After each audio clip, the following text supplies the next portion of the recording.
Welcome to Inside the Firm, a podcast dedicated to small business owners and hosted by entrepreneurs, Alex Gore and Lance Cayko. Each week, they take you on their journey of how to start, run, and grow a business by bringing you inside their architecture and real estate development firm. Get a behind-the-scenes tour of how these business leaders manage their clients and foster company culture while creating new and innovative projects. And now your hosts, Alex Gore and Lance Cayko. Welcome to another edition of Inside the Firm. I'm here with our main host, Lance Cayko. I am just the boom mic guy, Alex Gore. Glad to be with you. You're really holding that boom mic down. I am. I think you have to have multiple different skills in this crazy economy. Yep. Speaking of multiple different skills, Yeah. Coming into a firm, if you are coming into a firm from college, the most skills that you are deficient at, that you think that you're efficient at, no, you might not. But one, you think you're good at Revit, you're not. Not in a production mode. Nope. I think in a design mode, sure. I would agree with that. We recommend Revit Rocket Ship because it's what we make everyone at this firm take. It's what we teach at CU. It's what we teach to different firms and different professionals because it doesn't just teach you Revit. It teaches you a system and gives you a template that a professional firm uses for over 10 years now. 10 years. Honed. Almost and made 12. great. Yep. And you model like it gets built. So you get to learn more than just Revit, which is key. The other thing is how buildings go together. I don't think people realize, because I know I didn't in the beginning, what you're modeling, what that relates to. So you need to know what's happening in construction for it all to make sense. Well, Architects to Builders course is at architectsguide2.com. We've had a student take it. Other professionals have taken it that are leaping into that and now managing their own projects. But the student that took it opened my eyes because it wasn't necessarily meant for students, but they said it was eye-opening. He's now at a firm because now he can link everything he's doing to what's actually going to happen. And then the review was, this should be taught in schools. Neato. Go check those out. Check them out today. Al, you know what should be free? God, what's that song? Freedom? Everything in life is free. I have no idea. But the birds and the bees, I want your money. Want your What? Now I know. Yep. Took you a while to get there. BIM content. Mm-hmm. BIM content should be free, and you shouldn't have to give up your personal data in exchange for it. That's what ARCAT believes. That's what we believe. ARCAT offers data-rich objects, families, and systems for free and without registration. To sweeten the deal, you can download these files in the last 4 editions of Revit. Isn't that amazing? In SketchUp format or DWG, go to arcat.com today and enjoy the freedom. That's ARCAT.com. Check it out. Start building better content. Al, do you know who sets the bar when it comes to luxury windows? I do. Who? Pella. PellaLuxury.com/the firm. Go check those guys out. You have never experienced a brand like this before. They're actually sending me a jacket. They're sending Al a jacket. We're going to be wearing those jackets pretty soon. I don't know if you know that. I hope it's a cool jacket. It is. It's going to be. Tell you. It's Straight up, listeners. It's going to be great. Yeah. I'm going to thoroughly enjoy it. The collection of brands within the luxury division of Pella are the conversation starters, the pioneers of the industry who believe window and door solutions to discerning architects, the building industry and beyond. They have decades of experience creating things no one else in the world is creating, and the collection of brands are brought together to complement and build on one another. They do not push beyond the limits. They set them. So explore PellaLuxury.com/the firm today. Check out all the brands. I know you'll enjoy it. Get in touch with somebody. Get a quote going on your projects. Try them out. Yep, there you go. A couple of weeks ago, we were doing a yearly review with someone that's moving up in the firm. Everyone's moving up in the firm, but this person has been with us for a while. Al's moving up in the firm. I'm moving on up for sure. He's boom man now. I know. Exactly. One of the things we talked about was the skills needed to manage people. And Lance brought up a first point that I think was absolutely correct. And then I don't know who brought up the second or the third point, but the second and third point are something that most people will realize, but we're just going to dive into it a little bit. But the first thing that you said is that you have to have patience. Yes. And it clicked because it gets harder over time. Why does it get harder over time? I'm going to interrupt you, but why? Because after you do it so many times, Yes. it's just like you got to say the same thing. Yep. You got to say the same thing. Yep. But you need to know that that's part of your job. 100%. So you are managing someone who's just coming in, and you have to have patience because they're not going to know what's going on unless they bought the architect to builder's course and Revit rocket ship. Then you'll just be leaps and bounds ahead, and your manager would be like, wow, this person probably needs a raise. So you're just going to make your money back right away. Get it on. So that was key. The second thing that I don't think people know, or know that they have to, they might know, but they don't know that they have to put time into it, is planning.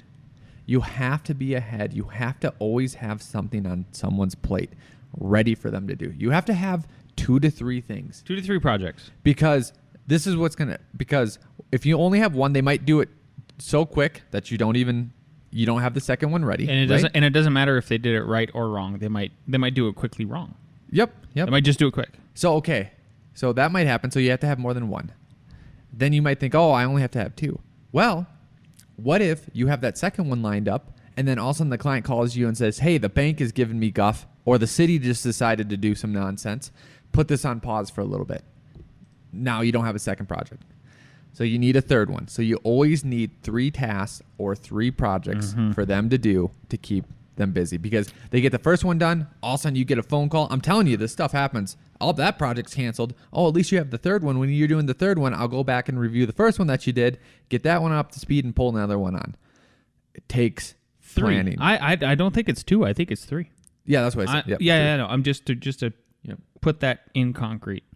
A lot of people, I see always that question pop up in the Entre Architect community from small firm architects who are looking to make their first hires. Like, when do I know I'm ready to hire? Well, number one, are you obtaining as much work? Are you obtaining the amount of work, or do you have the ability to obtain the amount of work that would allow you to expand? So make you and get you to the point where you can't handle that work, right? If you can, great. Can you get 3 projects for somebody else to do? Can you schedule them out? Could you make it so the client is aware that, hey, I would love to take this on. I'm probably going to need the staff up for it. And maybe you're upfront with your clients about that, your potential clients, and you can schedule it out a month, 2 months out. And then when somebody comes in, they're just ready. You're ready to rock with those 3. That's the ideal world. And I know it doesn't work ideally that way, but if there is an ideal situation, I think that's it. Yep. So the third thing that you have to do and get the skill of is redlining. And you need to plan red lines. And here's what I mean is that, Lance, let's say you are working for me. I give you a task. You're like, hey, I'll have it done to you by the end of the day. Yep. And then I think, okay, great. I'll tell the client they'll have it by the end of the day. In the beginning, that is untrue, because what I have to do, you'll have it done by the end of the day. Great. Tomorrow morning, I'll look over it. I'll redline. Then you will pick up the red lines, and then it will go to the client on the end of the next day, right? So you have to plan for that. And here's one example. We were talking to someone else, and they were never that great at it, because I don't think they planned like that. And they would just be like, oh, there's only 1 or 2 things or 3 things. Like, you look through it, and instead of redlining it, sending it back, and making them do it, I'll just do these 2 or 3 things quickly. That person said, well, I got sick of doing the same thing over and over again. That's when they decided, no matter what, even if it's 2 things, you redline it and you send it back. Because why make those changes for 10 projects when all it takes is 1 redline? So the 3 skills of Management 101 are patience, planning, and redlining. I love it. I've got a little something to read to you, Al. Good. I want to see. Listen. I'm interested in your idea about this. Okay. Saw this post on LinkedIn. If you haven't yet link in with me. I'm always happy to link in with other professionals, people who listen to the podcast. So the title of this is Poor Customer Onboarding is a Leading Cause of Churn. It's also preventable if you design an intentional onboarding process. And I brought this up yesterday at the retreat recap that we had an internal meeting about should we have an onboarding process for clients. So there's some bullet points here. Ensure that there is an alignment across product, marketing, sales, and customer success on the ideal customer profile. The entire company must focus on selling to the right customer. Document key information that is uncovered in the sale process and design a seamless handoff from sales to success. Or in our case, it would be from sales to production, right? Mm-hmm. Is there a seamless handoff? Because let's be honest. I mean, the truth is like we are doing most of the sales. Yep. And then we are handing it off to production. I don't see you doing a lot of production work. I see you doing a little. Like I do a little tiny bit. Poco. Yeah. There you go. Deliver a valuable implementation meeting that is focused on demonstrating progress towards a specific business outcome for your customer. Set the foundation for establishing relationships with multiple people at the organization by asking for those names and contact info on the onboarding meeting. I think that's an easy one, right? Yeah. Because especially if we're doing, there's all kinds of different consultants we're working with. And one thing I think to add is, and I'm going to start doing this with clients, is like, what is your preferred method of communication? I have this one set of clients that email is difficult. Yep. Is text better? I'm okay with group text, so long as we stick with communication hours, Yep. Nothing past 5, nothing past 6, that sort of thing. Obtain commitment for an ongoing engagement cadence. I like this. Should we be meeting weekly, monthly, quarterly? That makes sense. That makes sense for the customer, and send recurring meeting invite immediately after, along with a concise follow-up email outlining the next steps. I have been doing this for our construction projects. I have, it's not an OAC meeting per se, but it's a walkthrough every Friday at 2 p.m. And if I'm, like last week, did our retreat, it was Thursday at 2 p.m. This has been insanely invaluable. Yep. All the way around, just for them we walk through, they see the progress. There's no stress here at this. I mean, there is stress, but not a crazy amount, right? Yep. Find an opportunity to surprise and delight your customer in the first 90 days. Maybe that's by setting your expectations very low. Hey, we're not going to be able to touch this for 3 weeks. Boom. You get an email. Hey, we moved some things around or whatever. We were able to get going on your project. Or we were able to shrink this room and save you X amount of dollars because we found a better design solution, right? Yep. Expedite time to value by ensuring that you are focusing on the most important key activities to drive the desired outcome for your customer. There are so many areas for the customer experience you can focus on improving. Getting onboarding right is the most important. What do you think about developing an onboarding process, even if it's just a 1 to 2 page? Even if it just starts with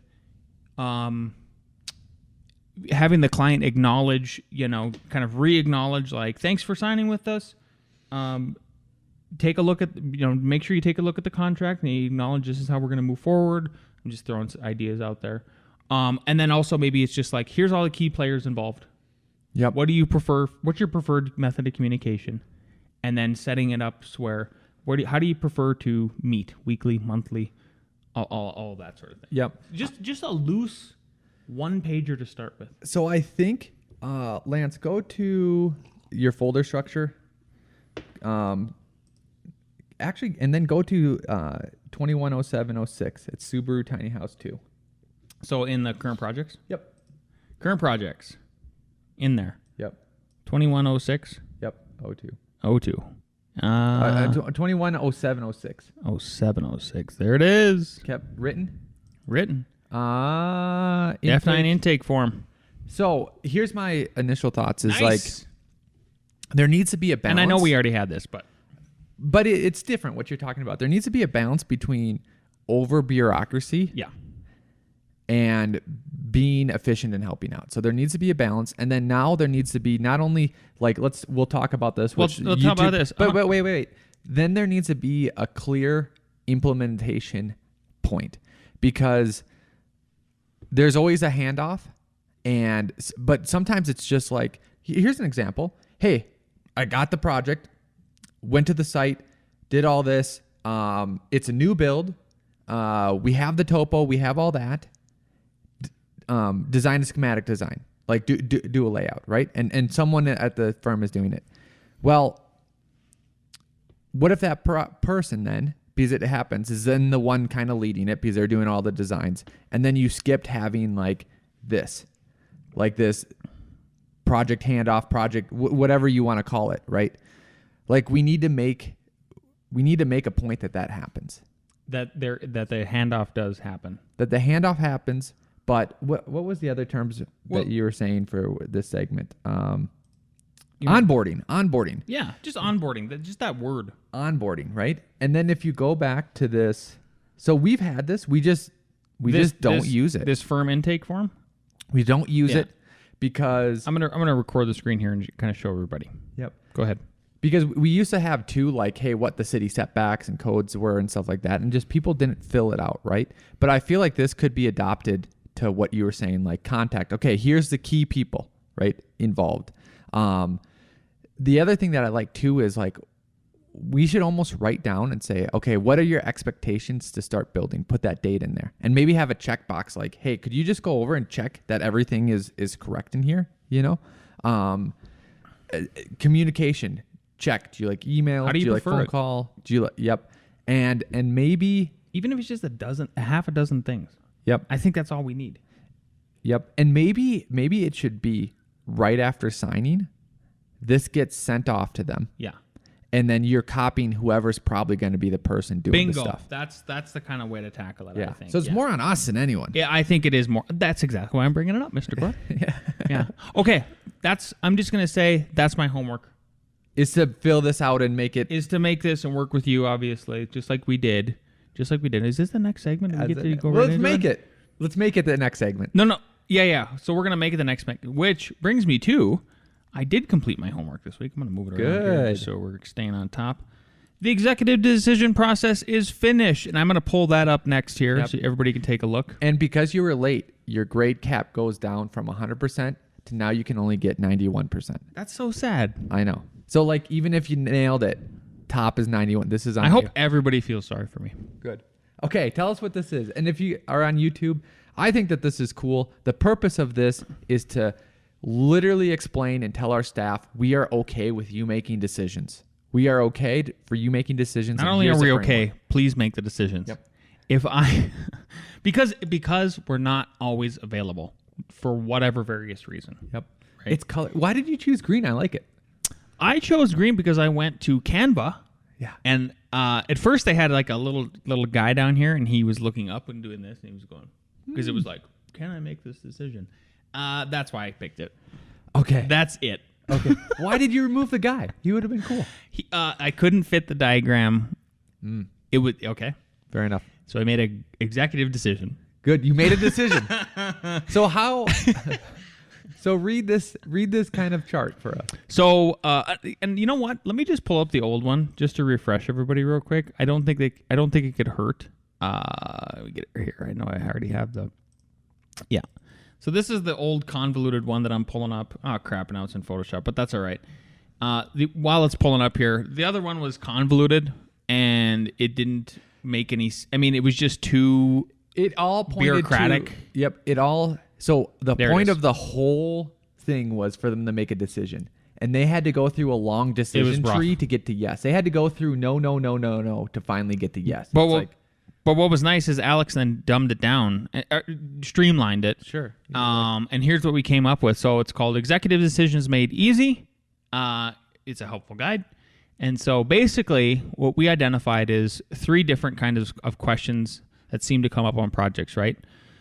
So let's say there's a field change and we need to make a decision or whatever. It actually doesn't even matter. But like if Alex and I aren't available, I want people to start thinking about this. So number 1, and I'm going to start at the top. Is there a design or aesthetic goal that I can't maintain? If I can't maintain, there isn't. Okay, great. Make the call. Like you can maintain it. The way I got this chart to work is I literally had to do it like a double negative. I know. So I'm sorry.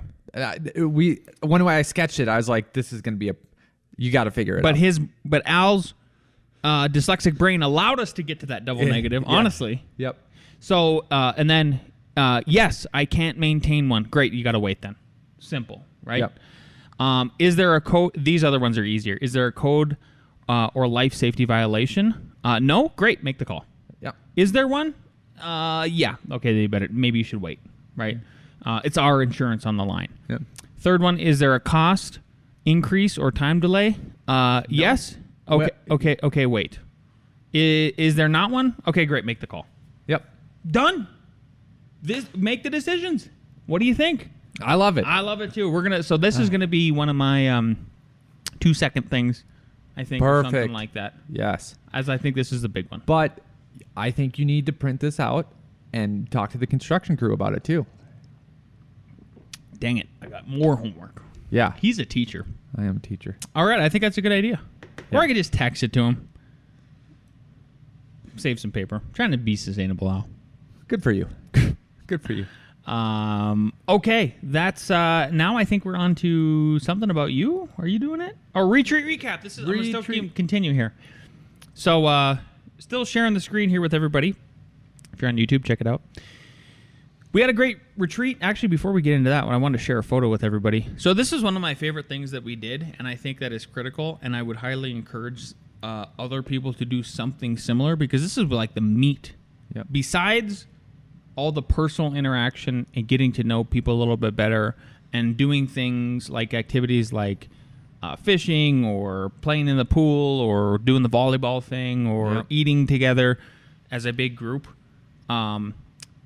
having a meditation or visualization session and multiples of them that are, we already talked about, if you go back to like how to plan for a retreat. If you go back to that episode, we went through the outline of what we were doing. We did 4 sessions.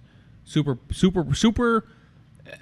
You're trying to pull stuff out of people that isn't normally there. That was one of my wife's comments. She was like, I find it so interesting that she's like, had you heard people wanting to do like skyscrapers and stuff before this? And I go, no. She goes, well, why not? Like, you would think that would come up in casual conversation at the office. I'm like, not really. Well, here's my 2 big takeaways from this retreat. Yep. One was, I think the way I could have improved was we have to know the reason for the retreat. And the reason for the retreat was sort of to get these ideas out, right? But the second reason for the retreat was what we talked about earlier, was connection with everyone, right? New people coming on board, get them to be a part of the group. And so my wife and other kid was supposed to come, but they were sick, throwing up and craziness. So I just came with my one son, and I had the best time with him. We had an amazing time. It was just me and him doing all that stuff. The sessions were cool. What do I have here? They had chocolate waffles. Chocolate waffles all the time. But what I realized afterwards was I tried to do this, but I could have gone better. When we broke into the groups, I thought that was key, and I wanted to move around and sit next to different people. So let's say we're doing it next time, and we're doing the meditations and all that. For each one, I think plan a smaller group, and then you need to move around too. For each meditation session, yeah. Yep, you need to move around too to be in different groups, right? I think we could also limit it to like 1 meditation session per day, instead of 4. That's a small we did change. 1 on Friday, 2 on Saturday, yep, and 1 on Sunday. And then I think so, because I hope you'd agree with me. Like, learning that thing about the skyscrapers and stuff was key, and that like they said it, but it came through the little group. But if me and you would have been in more little groups, we would have connected with. We would have connected more. We would have heard more with the people that we know, and then the people that we don't know. Yeah. So one is, okay, let's say you're leading this, or let's say that's your goal is, then you got to make that happen. And then the second thing is, if let's say we eliminate one of the meditations, so it's just 3. Just one per day. Is there another group activity that replaces that, where you can do small groups, or maybe like a little challenge where you're tying your legs together? I think it could be a challenge. I think it could have been a challenge in place of that, where then you do small groups of teams and there's some competition involved, friendly competition. Yep. I think that would be those are good. Those are great tweaks. So that was my big lesson from it moving forward. And then the other thing Lance and I noticed, because he called me and I was gonna call him and talk about the same thing, is like, okay, what did we take out from this? And we took out themes. We heard similar themes. Yeah. So one of the first ones was, and so we put together a little presentation yesterday and we went through it. I'll just go through these 3 kind of memes that I made just to kind of represent each of them. First one was a laser scanner.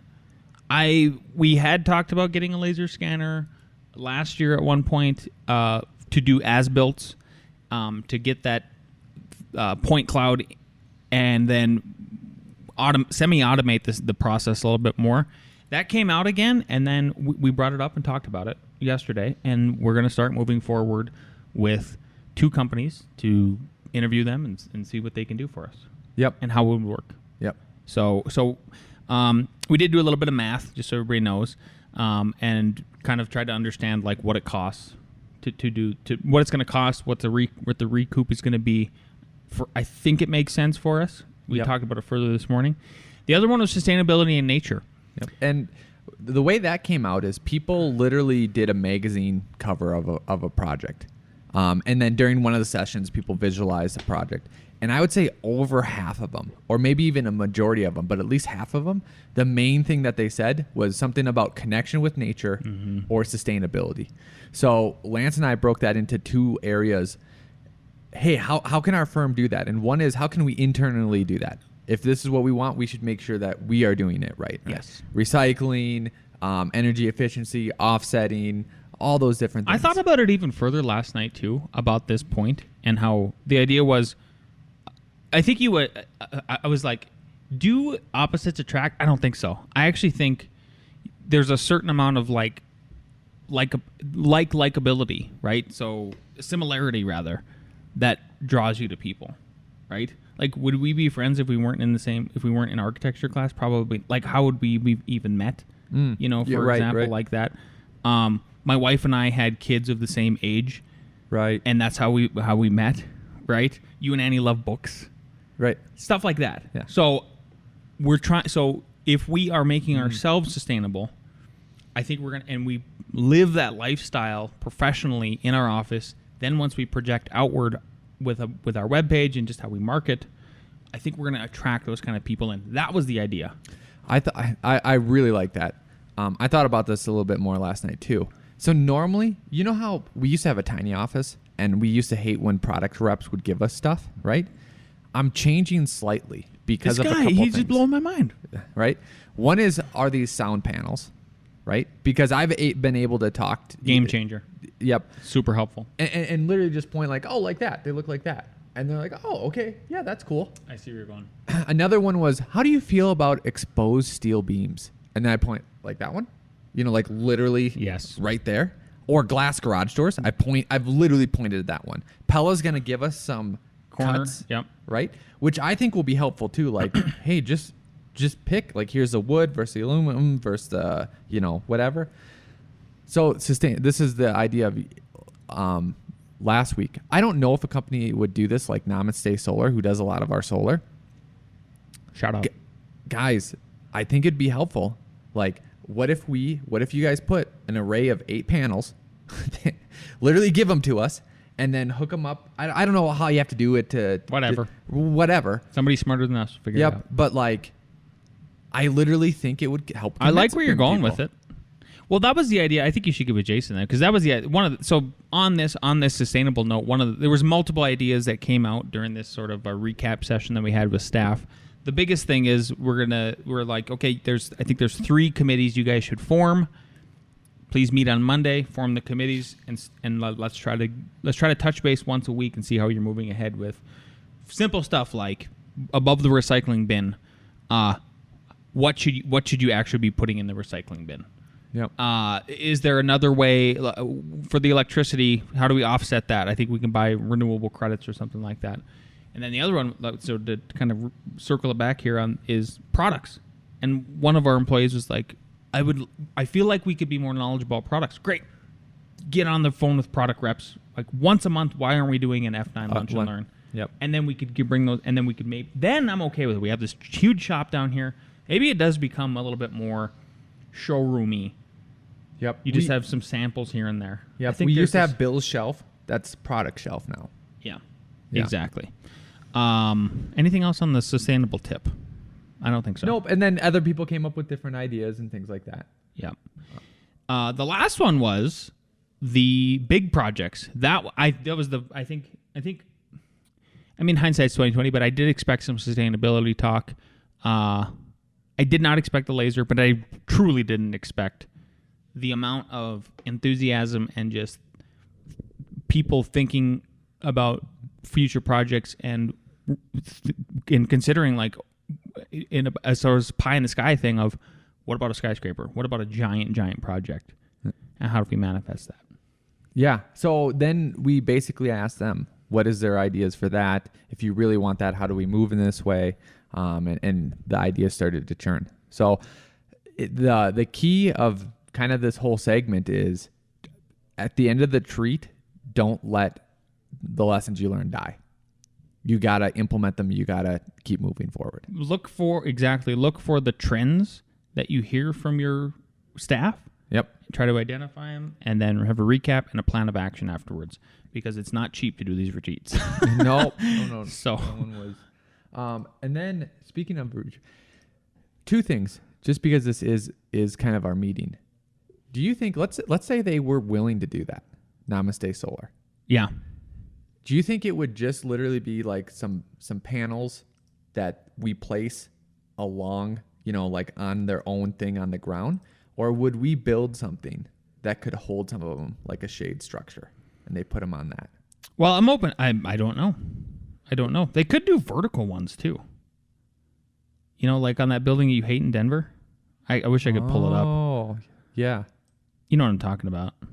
You hate that building. I love that building. But Lance, couldn't we put just like a ledger across this wall and they're mounted on them? A ledger across this wall. I know what you mean. Yeah, that's possible too. Yeah, that would be cool. And then I like how you want trying to get them for free. Yeah, I know what you mean though. Like it's marketing. I'm not opposed to that at all. That makes sense to me. Well, it changed when like I saw clients when I point to something and say, "Yeah, we want that." Exactly. Yep. Yeah, it makes sense in that kind of respect. So, what else was I going to bring up about that? What do we got next, Mr. Gore? I think we just have A.R.E. Jeopardy, but I thought I had something else. You got nothing. I got nothing.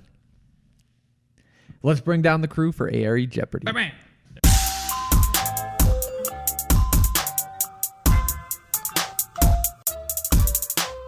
Question number 1. The IBC. IRC? I'm going to say IRC. Contains requirements for the ventilations of attics and concealed roof spaces for which of the following reasons? It's probably the same reason if it's IRC or IBC. Oh, yeah. A, to vent potential fire smoke. B, to eliminate the need for conditioned air. C, to prevent heat transfer. Or D, to prevent moisture and condensation accumulation in the spaces. What is it? Everyone said D, prevent moisture and condensation accumulation. You are all correct. Good job. Hey! Excellent. Question 2. Wood floor rim joists are nailed to the base plate every blank. Is it A, every 4 inches, B, every 6 inches, C, per manufacturer's recommendations, or D, 12 inches? What is it? Lance, guess. Write down your guess. Hide it from people. I didn't even know that's a thing. Yep. I don't have a guess. Fair enough. C, D, B, D. It's all over the place. Awesome. The answer is C. The manufacturer will Makes give you their sense. recommendations, but most of the times it's every 6 inches. So that was the A.R.E. stuff. If you knew like, oh, it's every 6 inches, you would say that, but it's really per manufacturer I don't see why recommendations who say. Why is that necessary when you put plywood and it would tie it all together? What do you mean, the rim? Wood floor rim joists are nailed to the base plate. Yeah, because you're going to put the plywood on the outside of that, and you're going to nail, if you're smart, you're going to nail to the base plate, through the plywood, then to the rim, then to the wall, and like it's all tied together. That's the whole point. The reason why is because Somebody made it up. if I was making a floor after the base plate, I would put the rim joist in first, and then I would put in the floor TGIs or open webs, and then I would put in the floor sheathing. Then I would frame the walls, and then like 2 weeks later, you'd come and put that in. So that's fine. Unnecessary. Number 3, what are the stability? Manufacturer's recommendations is the correct answer. Number 3, what are stability-related failures? What are stability-related failures in steel structures? Why are they? more life-threatening than strength-related failures? A, stability-related failures are not considered by structural codes. B, stability-related failures are usually sudden. C, strength-related failures are more common and more predictable. Or D, strength-related failures usually occur when people are not present. Does a building fall down in the forest by itself? If you can't hear, it didn't fall down. Is that what you're getting at? Exactly. Yeah. Why are stability-related failures in steel structures more life-threatening than strength-related failures? Is it A, stability-related failures are not considered by structural codes? B, stability-related failures are usually sudden? C, strength-related failures are more common and more predictable? Or D, strength-related failures usually occur when people are not present? That is a tough one. That is a mouthful. We have B, C, and B. The correct answer is B. Stability-related failures are usually sudden. Boom. Wouldn't that be like earthquake then, project? It could be. Yep. Yeah. Could just be that a beam finally shears, right? It's just going to happen right away. Okay. 4. Fatigue failure is a failure mode associated with what? A, long slender columns. B, high temperatures. C, stress reversals. Or D, long-term compression loading. Fatigue failure is a failure mode associated with what? A, long slender columns. B, high temperatures. C, stress reversals. D, long-term compression loading. That's an easy one in hindsight. 4. So we got D. The correct answer is C, stress reversals. Just think about if you were bending a wire over and over and over again, right? You've fatigued it to the point, because you're bending it back and forth, to the point of fatigue failure. Perfect. What do we got for count? We got 3, 4. Wow. Mr. License. All right. 2.